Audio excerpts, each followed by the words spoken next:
উপস্থিতি, আসসালামু আলাইকুম ওয়া রাহমাতুল্লাহ।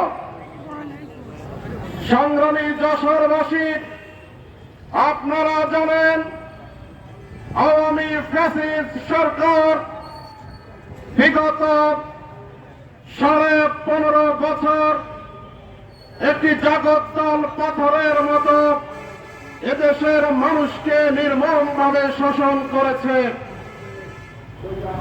তারা এদেশের ইসলাম প্রিয় এবং দেশপ্রেমিক মানুষকে বিগত 14, 18 এবং 2024 সালের নির্বাচনে অংশগ্রহণ করতে দেয় নাই।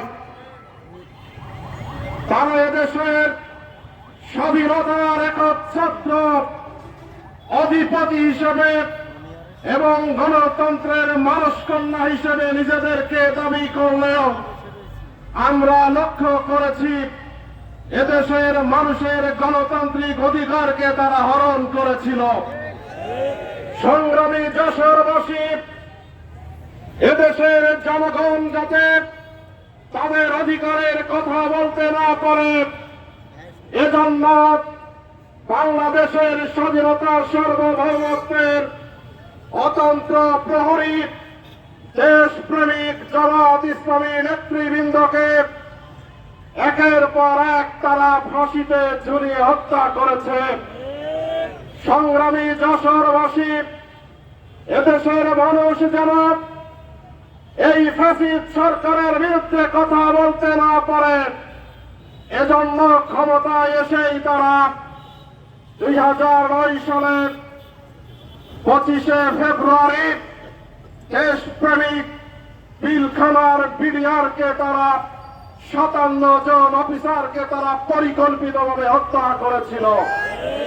সংগ্রামী যশোরবাসী, আপনারা জানেন হেফাজতে ইসলাম এদেশের 90% ইসলাম প্রেমিক তৌহিদি জনতার পক্ষে 13 দফা দাবি নিয়ে মাঠে নেমেছিল। সেই হেফাজতে ইসলামকে 2013 সালের 5ই মে শাপলা চত্বরে সেদিন রাতের অন্ধকারে লাইট বন্ধ করে দিয়ে নির্মমভাবে গণহত্যা চালিয়েছিল। আমরা দেখেছি বাংলাদেশের অন্যতম সবচেয়ে জনপ্রিয় মানুষ মাওলানা দেলোয়ার হোসেন সাঈদীকে ফাঁসির রায় দিয়ে এদেশের ইসলাম প্রিয় মানুষের উপরে তারা নির্মমভাবে গণহত্যা চালিয়েছিল। আমরা দেখেছি সব শেষে নরেন্দ্র মোদীর সফরকে কেন্দ্র করে তারা অসংখ্য মানুষকে হত্যা করেছে এবং যখন এদেশের ছাত্ররা কোটা আন্দোলন করার জন্য রাজপথে নেমেছে, ফ্যাসিস্ট কায়দায় তাদেরকে দাবিয়ে দেওয়ার জন্য আবু সাইদ সহ এখন পর্যন্ত প্রায় 1500 মানুষ খুনি ফ্যাসিস্ট বাহিনীর হাতে নির্মমভাবে হত্যার শিকার হয়েছে।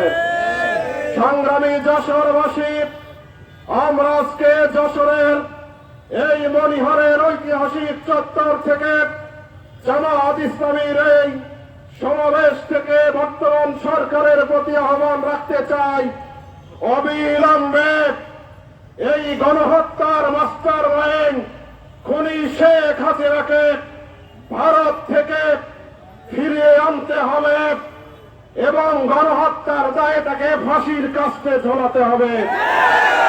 আমরা আজকের এই সমাবেশ থেকে আহ্বান করতে চাই, বাংলাদেশের প্রত্যেকটা গণহত্যার জন্য এবং পাড়ায় পাড়ায় মহল্লায় মহল্লায় যে সমস্ত পুলিশের বাহিনী গুন্ডা লীগের ভূমিকায় অবতীর্ণ হয়ে আমাদের অসংখ্য ভাইকে গুলি করে হত্যা করেছে, প্রশাসনে লুকিয়ে থাকা সেই সমস্ত প্রশাসনে গুন্ডা লীগের ধ্বজাধারী পুলিশদেরকে অবিলম্বে অপসারণ করে তাদেরকে বিচারের মুখোমুখি হতে হবে। শুধু পুলিশ বাহিনী নয়, ওই সরকারের পদমহী বিভিন্ন বাহিনীতে এখনো যাদেরকে পদায়ন করা হয়েছে তাদের পদ থেকে বরখাস্ত করে আইনের আওতায় আনতে হবে।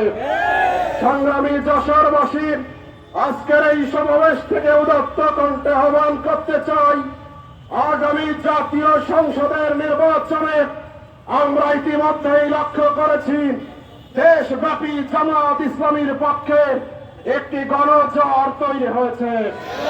এদেশের মানুষ বিভিন্ন সরকারের আমলে তাদের শাসন দেখেছে, কিন্তু দেশের মানুষের কাঙ্ক্ষিত মুক্তি আজও পর্যন্ত হয় নাই।